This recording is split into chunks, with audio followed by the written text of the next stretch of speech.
வணக்கம்ப்பா. வேலைக்கு நிறைய பேர் இருக்காங்களேப்பா, வேலைக்கெல்லாம் ஆள் இப்போதைக்கு தேவையில்லையா? நல்லா திறமையாவே இருந்தாலும் ரொம்ப கஷ்டம்ப்பா. முந்தி மாதிரிலாம் இல்லை வியாபாரம். இப்போ அப்படியெல்லாம் இல்லை, ஆள் இருக்காங்கப்பா. சரி, அப்ப நீ ஏதாவது ஒண்ணு செய்யணும், நான் உன்னை வேலைக்கு சேர்க்கணும். அப்படி ஏதாவது உன் திறமை நான் காட்டு. ரூபாயா? எதுக்கு? சரி, இந்த இருக்கு ரூபா.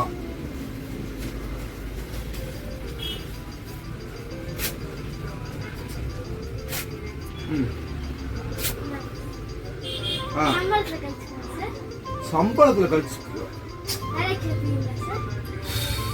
சரி, நாளைக்கு இருந்து காலைல வேலைக்கு வாங்க. நீ சம்பளத்துல கழிக்கணும். காலைல